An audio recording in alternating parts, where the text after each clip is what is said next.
All right. So what I am talking about today, we have been discussing here, right, sort of the calls to decolonize development. And one of the sort of low-hanging fruit related to that is often thinking about how do we diversify our syllabi.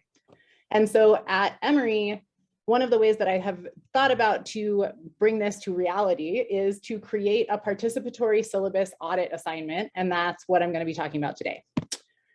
So where we're headed is I'm just going to talk a little about the Emory MDP program, this activity and where it fits, share some insights from students and learning from the activity, and hopefully get y'all's thoughts and feedback on how to make it better and more effective.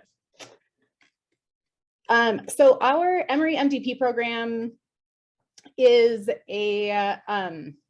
pretty small. We started in 2010. It's an interdisciplinary professional degree that's part of the consortium that many people that are here at this conference are also part of.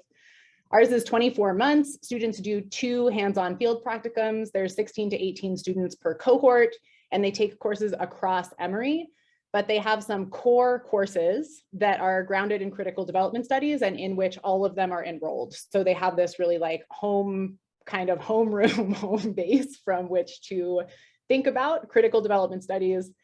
And we come at it from an anthropological lens. So our program was started by anthropologists, and that's a really key piece of where we go.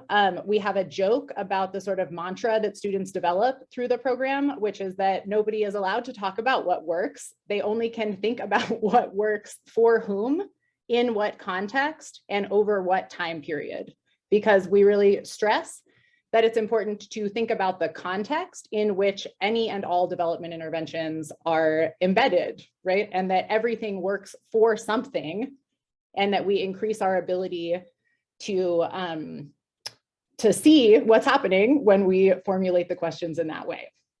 So students in their first year do a series of courses. So they do MDP 500, which is our Foundations of Development, History and Theories. And that course is really a history of international development as a contested project. So we start with fitting it into an imperial and colonial history, thinking about the evolution of capitalism through different phases and its impact on who are considered to be good development actors, and how people in different parts of the world have different analyses of both what a development goal should be and certainly how it is that we achieve those goals. So we read directly, both like modernization theory and also dependency theory and post-development and all this different kind of stuff. So students really get to think about it as a meta course. Hilary, I'm going to cut in for 1 second. Sure. And I apologize for the noise. You're still on the where we're headed slide. Is that where? Oh yeah, it is. Yeah. Okay, great. Thank you. So it's a really 2-level course, and we think about look at what was happening and also how people were thinking about what was happening and the impact of that for development as a contested project. The next course is our Development in Context, and it's a case study based course, but it starts with 4 weeks that we think about as kind of cross-cutting concepts useful for understanding development interventions. So we start with who gets to frame development problems. I've put the authors that we read on this slide, but won't really go too far into them. I'm happy to talk about it later. But so the first part is who gets to frame development problems, how power shapes development narratives and project implementation, then a section on researcher positionality and power in multiple forms, and lastly, a week on processes of measurement and evaluation as they impact development. And this syllabus audit is part of that week. So the syllabus audit has a few learning objectives. One of them is basically that I really want to have a baseline against which to measure how we are diversifying the core course syllabi for our MDP program. And this seemed really interesting and worthwhile, but I don't have the time to do it myself. And so it seemed like a really good opportunity to bring students into that process. In addition, we look at some things like the rise of audit culture in development as a process that is worthy of examination and critique. And so for me, this principle about how to measure what a decolonized or decolonizing syllabi would look like felt like a really worthwhile exercise. So there's 4 learning objectives. The first of which is creating this representation baseline. The second is to establish who and what is represented in the teaching of development studies in our program, to demonstrate the complexities of measurement and classification, and then to reveal more about the social construction of data that is often presented as objective. So how the activity works is that students are assigned weeks of existing syllabi for which they audit selected indicators. I've picked these out. They are things like, what age was the author when this was published? Where do they teach? Where were they educated? Their name, race, ethnicity, sexual orientation, what area of the world they focus on, right? Like all these different kinds of indicators down to like, how long did we talk about this reading in class? So students then fill out a Google form for the week that they were assigned, and then they write discussion posts about their experience of this, including connections to class readings, and they comment on each other's posts, and then we discuss it in class. So the material for this presentation draws on my analysis of these student discussion posts and my own notes written up during and after the class. So results from this exercise. In terms of the first learning objective, or the first objective, which is getting a baseline, is that the data that are produced through this exercise are hardly usable. And I will talk a little more about how and why that is, and why I think that that has fed into the actual success of this as a reflexive learning exercise. So there's all kinds of holes. I hear a bunch about how like the week that this assignment happens, their WhatsApp group is like blowing up about how frustrating it is, them speculating about what the point is. Students that did it 2 years ago, apparently like there's some lore already about this assignment and what they're gonna learn from it.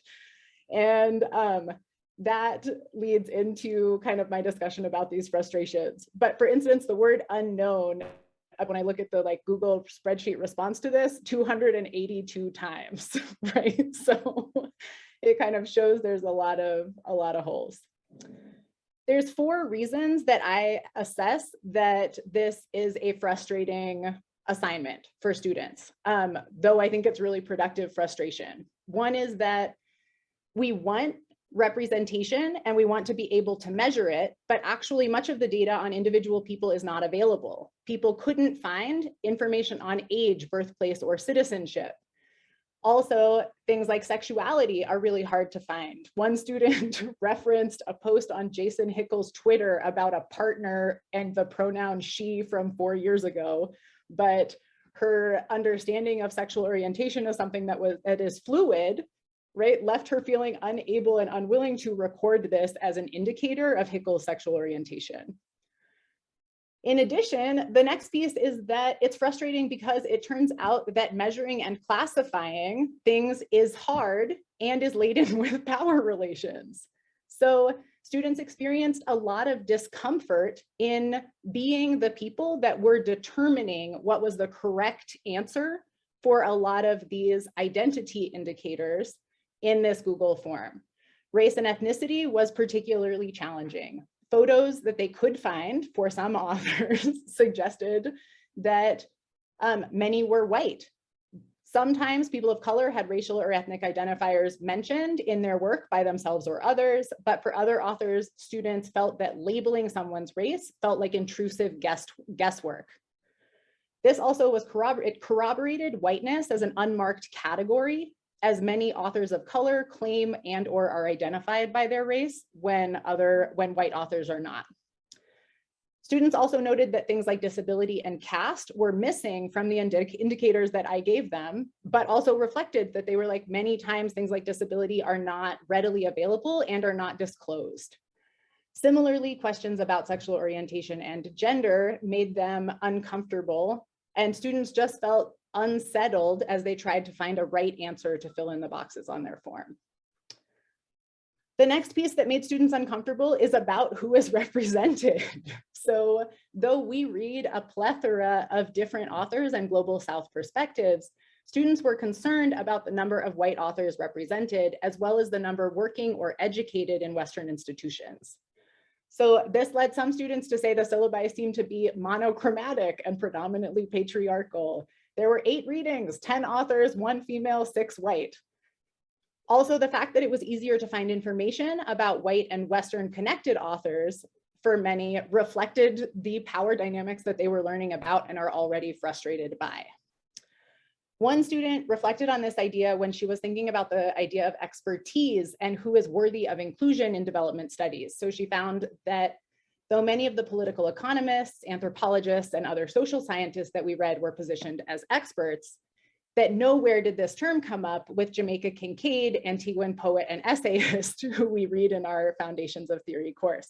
One might argue that she writes about her own experiences and does not necessarily conduct research, but is research the only thing that makes someone an expert? Can Jamaica Kincaid not be an expert on her own experiences? Do these experiences not make her an expert on the impacts of colonialism in Antigua? The ability to look into this data was enlightening in that I now see it as a tool for reconfiguring what we think of as canon and who we consider experts. The next piece of frustration was to do with students feeling that they got insufficient instructions to get good data. For me, this was actually on purpose, as I wanted them to struggle with how they sort things out rather than providing them with predetermined definitions for metrics that we tend to think are self-evident. I wanted them to grapple with those kinds of indicators. And I loved this quote from a student who reflected, I felt like this was a technical challenge in the Great British Baking Show, where contestants are provided less than sufficient instructions and expected to complete a perfect and very difficult bake. These technical bakes usually result in wildly different things. You know, she goes on to say the heterogeneity of the biases that stem from our unique perspectives will impact the usability and interpretability of the data, partly because we weren't provided a common series of acceptable sources and unified indicator definitions. The data set will have some issues. This made me feel like I was like, oh good, this assignment is doing what I hoped that it would do. So this gets us to kind of what to do about these frustrations. Responses really fell into 2 camps that I think are reflective of broader issues in kind of how we know things in development studies. So the first camp asserted that data on authors' identities, positions, education should be more available so that students might be provided insight into how authors' viewpoints have been shaped by indicators about their identity. You know, they were like, how do we get better data about this? People were like, can we tweet these people? Can we send them an email? Can we get them to like fill this out themselves? Because they're also steeped in participatory methods, right? And want to think about that. For the second camp, this exercise made them think more about the fact that not all data perhaps should be available and what are the stakes of that. So one student commented that authors aren't zoo animals. They have just as much a right to tell as you or I to tell nosy counters to screw off. Authors and professors like HVAC technicians, veterinarians, and TSA agents shouldn't need to tell anybody a darned thing about themselves. Several students really thought also about the way that these power dynamics and this idea about identity and representation coupled not only with rights to privacy, but carry with them concrete risks depending on one's context. Sexual orientation in particular was cited as students were forced to grapple with the competing imperatives of the capturing data for a baseline of representation and also rights to privacy and even safety for people in particular places and parts of the world. But one of the major achievements of this exercise, despite the frustration that it causes, for me, is getting students to grapple with the social construction of data that is presented as objective. Students have to think through how it is that data is produced in a really concrete way. So this led one student to really reflect that given the moral complexities of trying to collect detailed demographic data, trying to identify dominant narratives and account for them may not be possible through representation alone. We may need to employ a combination of improved representation with critical analysis and weighted representation among theories. So for me, this is indicative of what I hoped would kind of come out of this assignment. which is a questioning, right, of what are some of the categories that we use and how do we de-essentialize ideas about who holds what perspectives while also working to expand the voices that are represented in our syllabi. So my intention is to increase the diversity included. Inventing this assignment was to create a baseline because we are committed to decolonizing, expanding who and what perspectives are valorized and explored in our program. What this assignment has helped me and my students to see is that this project is more complex than it appears on the surface. So we have articulated these as the questions that kind of remain. What metrics are most important when we discuss representation as a way to advance decolonization? To whom, to go back to that question that I get them to think with. What should be included in the constellation of indicators that we use to measure the breadth of the voices that we teach? And how do we de-essentialize notions of identity while maintaining commitments to expanding the diversity of voices represented in development studies teaching? For me, this is about more than just this assignment. Students are going to be asked to collect and to classify data in their future jobs as development practitioners. They will create baselines, monitor, evaluate, and measure. In this activity, they had to grapple with how many human judgments come into deciding what is worth measuring and selecting, and how those selections will be understood and counted. How will they be made visible?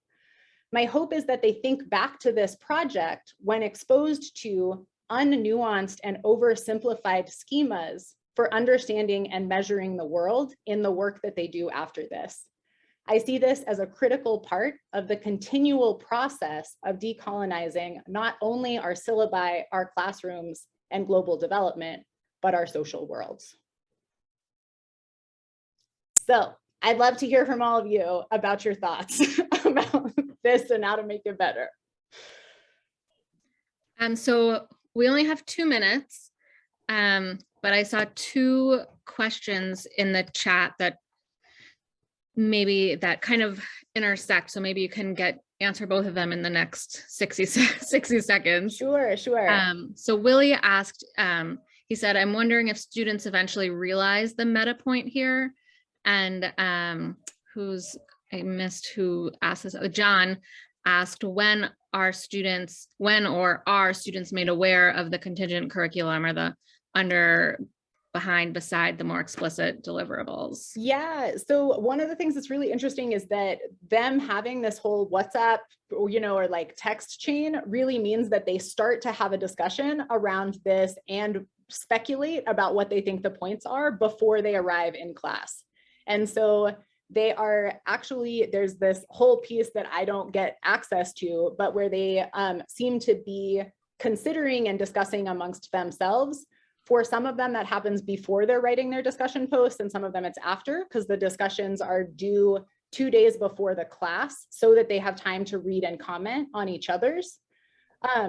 And so I think that actually plays into what I see as the utility of this assignment, is that it has kind of cascading light bulb moments that they get to engage as they move, as they interact with each other in these different mediums. Awesome. We are right at 1:30. That was great. And, you started with a comment of something about, whether it's enough to just present this small assignment. I think it's perfect. And one of the things we wanted to be coming from this workshop is not only these kind of big theoretical questions and conversations, but also to share these really concrete activities. So thank you so much for sharing this with us. It's it sounds fabulous. Yeah. My pleasure, and I'm delighted to talk more about it with anybody. Got a bunch of ideas on how to make it better that I didn't get to talk about. Awesome. So we are going to move on to our next session.